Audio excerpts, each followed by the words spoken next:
आज बात करते हैं पाकिस्तान और इंडिया की। पाकिस्तान और इंडिया में से किस मुल्क की मिलिट्री ज़्यादा मजबूत है, किसके पास कौन कौन से हथियार हैं, क्या क्वांटिटी है, फ़ौज में एक्टिव और रिजर्व्ड लोग कितने हैं और कौन सा मुल्क किस मुल्क से बेहतर है। पाकिस्तान और इंडिया में से मिलिट्री स्ट्रेंथ वाइज कौन सा मुल्क इस वक्त अपर ग्राउंड पे है या ज़्यादा मजबूत है, ये हम आपको बताएंगे आज की वीडियो में।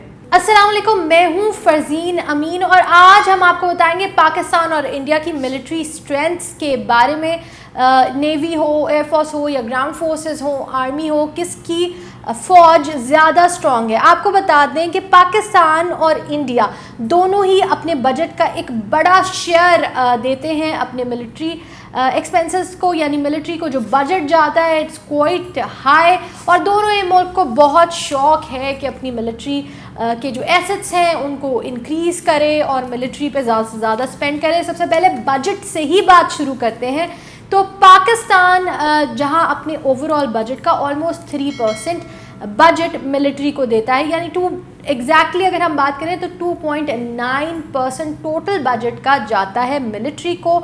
और फिगर्स की बात करें तो $10.9 बिलियन मिलिट्री बजट है पाकिस्तान का, जबकि इंडिया अपने ओवरऑल बजट का 2.5% जो एक्सपेंस ओवरऑल बजट का 2.5% बजट देता है अपनी मिलिट्री को। और उनका जो ओवरऑल बजट है वो है $55.9 बिलियन, यानी दोनों ही अगर आप मुल्कों को देखें तो एक बहुत बड़ा शेयर ऑफ अमाउंट ख़ास करके बजट में से जाता है मिलिट्री को, जो फिर मिलिट्री के इक्विपमेंट्स और एडवांसमेंट में इस्तेमाल होता है।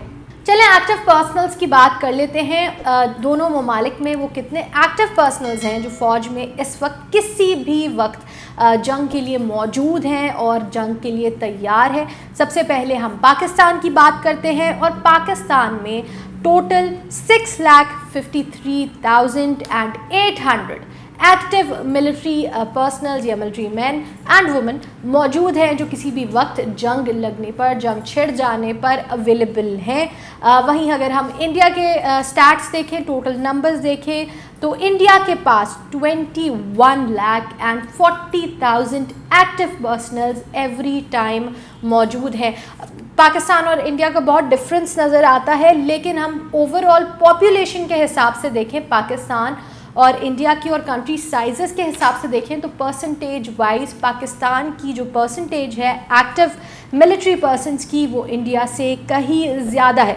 अब बात कर लेते हैं दोनों ममालिक के जो रिज़र्व पर्सनस हैं, यानी इन केस आपके एक्टिव पर्सनस कम पड़ जाते हैं तो ऑलरेडी इन रिज़र्व जितने लोग मौजूद हैं इंडिया और पाकिस्तान के पास।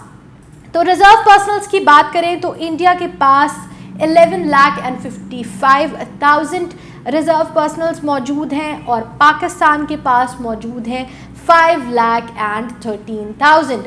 अगैन दोनों का कंपैरिजन में हमें फिगर्स में इंडिया काफ़ी आगे नज़र आता है, नंबर्स में भी इंडिया बेशक आगे है, लेकिन ओवरऑल कंट्री पॉपुलेशन के हिसाब से, कंट्री साइज़ के हिसाब से देखें तो जो मिलिट्री पर्सनल्स की परसेंटेज है वो पाकिस्तान की ज़्यादा है। साथ ही साथ we have to keep in mind कि जो इंडिया की सारी फोर्सेस हैं इस वक्त इंडिया के कई बॉर्डर्स सिक्योर नहीं हैं। इंडिया के बहुत सारे ममालिक के साथ इस वक्त क्लैशेस चल रहे हैं या अभी क्लैशेस होकर ख़त्म हुए हैं। तो जो डिवीज़न है इंडिया की पूरी फोर्सेस की वो पाकिस्तान से ज़्यादा हुई हुई है डिफरेंट बॉर्डर्स पे। और अगर एक्सपीरियंस की बात करें तो पाकिस्तान के जो मिलिट्री मैन हैं are far more experience and far more tactical. Number कम होने के बावजूद भी जितनी दफ़ा पाकिस्तान और इंडिया के दरमियान में जंग छिड़ी है, पाकिस्तान ने हमेशा कड़ा मुकाबला किया है और इंडिया को मुँह की खानी पड़ी है। चले, हमने आपको ग्राउंड फोर्सेस के बारे में तो बताया, पर अब बात करते हैं दोनों के पास जो वेपन्स और जो एसेट्स मौजूद हैं उनकी। हम मेजर वेपन्स या मेजर जो जंग के लिए आर्टिलरी चाहिए होती है उसकी बात करेंगे। तो सबसे पहले हम बैटल टैंक्स की बात कर लेते हैं।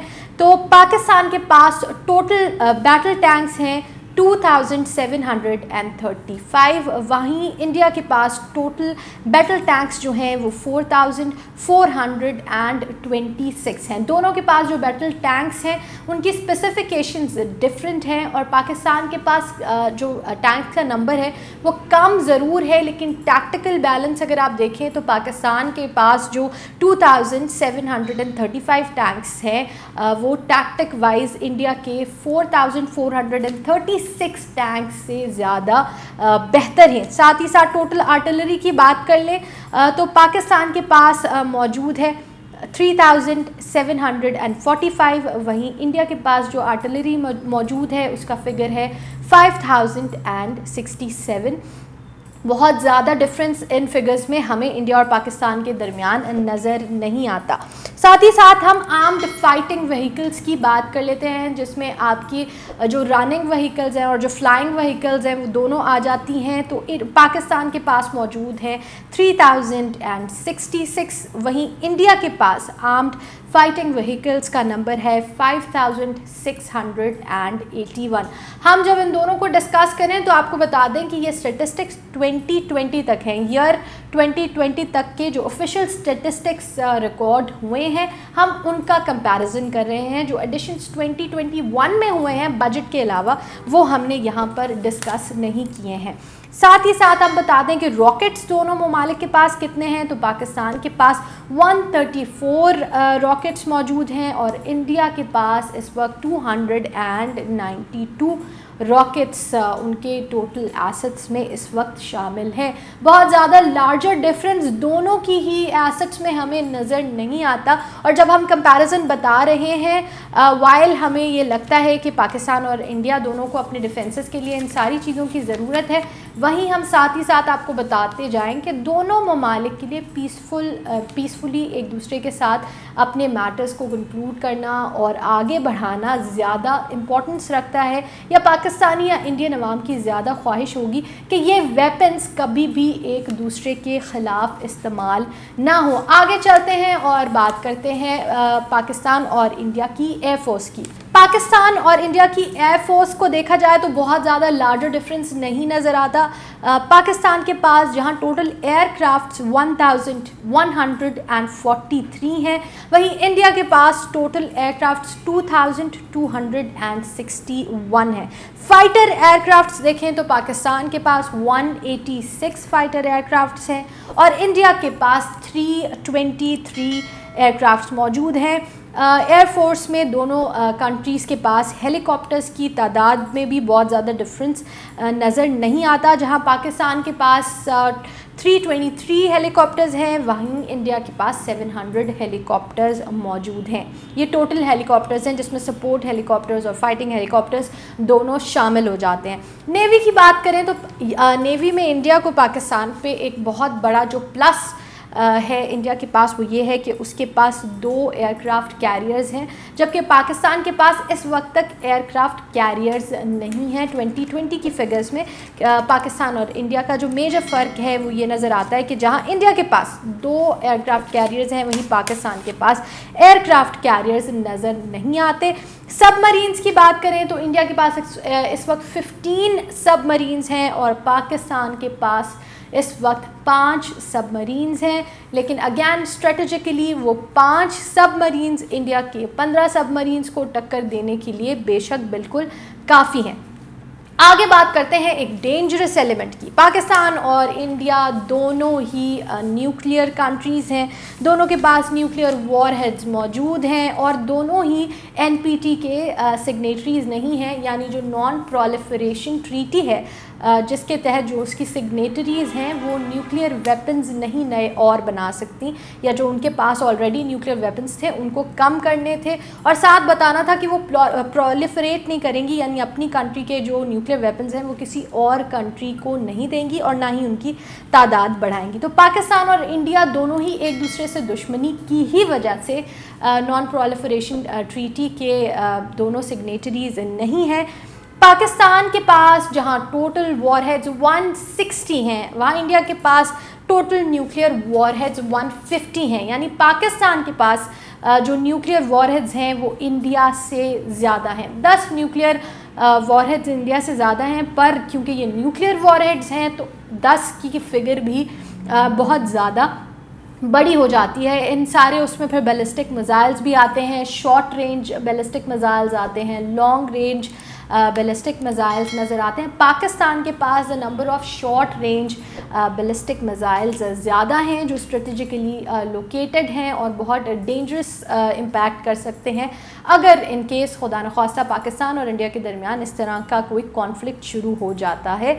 वहीं इंडिया के पास जो है 150 वॉरहेड्स मौजूद हैं। अगर रेंज की बात करें तो पाकिस्तान के जो मिसाइल्स हैं, वॉरहेड्स हैं, उनकी रेंज है 2750 किलोमीटर्स। वहीं इंडिया के जो वॉरहेड्स हैं उनकी टोटल रेंज ज़्यादा है, विच इज़ 3400 माइल्स से लेकर 5000 माइल्स तक रेंज है इंडियन मिसाइल्स की। लेकिन अगर हम देखें जिस तरह पाकिस्तान और इंडिया लोकेटेड हैं, तो लोकेशन वाइज अगर इन दोनों टेरिटरीज़ के दरमियान कोई तशवीशनाक हरकत होती है, दोनों एक दूसरे के आमने सामने आ जाते हैं, तो जो पाकिस्तान के पास जिस रेंज के मिसाइल्स हैं वो बहुत ज़्यादा डेंजरस इम्पैक्ट कॉज कर सकते हैं। ये वो मेजर चीज़ें हैं जिनके बारे में हमने आपको बताया कि पाकिस्तान और इंडिया में से मिलिट्री वाइज कौन ज़्यादा स्ट्रॉन्ग है। नंबर वाइज हमें इंडिया ज़्यादा स्ट्रॉन्गर नज़र आता है, लेकिन strategically Pakistan stronger as per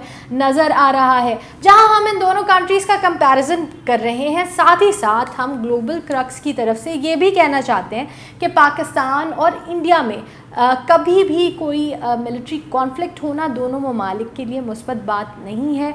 दोनों ममालिक इस वक्त हम हिस्ट्री में देखते हैं कि अच्छे पैसेज पर चल रहे हैं। पिछले जो 1.5-2 साल थे वो बहुत ज़्यादा डिफ़िकल्ट थे पाकिस्तान और इंडिया के दरमियान। 2019 के बाद से डिप्लोमेटिक टाइज भी कट ऑफ हो चुके थे और बहुत दफ़ा ऐसे अंदेशा हुआ कि अब ये दोनों कंट्रीज़ के दरमियान जंग शुरू हो जाएगी, लेकिन ऐसा नहीं हुआ और आगे भी किसी भी सूरत जंग होना पाकिस्तान और इंडिया के लिए एक मुस्बत बात नहीं है। तो हम उम्मीद करते हैं कि पाकिस्तान और इंडिया के पास ये जो बहुत सारे वेपन्स हैं वो कभी एक दूसरे के ख़िलाफ़ इस्तेमाल ना हो और वो सिर्फ एक स्ट्रेंथ का सिंबल ही रहें दोनों ममालिक के लिए। साथ ही साथ आपको बता दें कि दुनिया में बहुत सारे ममालिक हैं जो मिलिट्री वाइज बिल्कुल स्ट्रॉन्ग नहीं है, लेकिन वो अपना सारा budget trade, education, health sectors पे लगाते हैं और वो फिर भी पाकिस्तान और इंडिया से ज़्यादा मजबूत हैं। अगर आप उन ममालिक के बारे में जानना चाहते हैं तो हमें कमेंट सेक्शन में बताएं, हम आपको एक स्पेशल वीडियो उसके बारे में ज़रूर बनाकर बताएंगे। आपकी क्या राय है पाकिस्तान और इंडिया के बारे में, पाकिस्तान और इंडिया की दोस्ती के बारे में या मिलिट्री स्ट्रेंथ्स के बारे में? इसके बारे में भी अपनी राय हमें कमेंट सेक्शन में बताएं। दुनिया में बड़ी डेवलपमेंट्स के बारे में जानने के लिए ग्लोबल क्रक्स की आगे आने वाली वीडियोस को ज़रूर देखें, चैनल को सब्सक्राइब करें, इस वीडियो को लाइक और शेयर करें।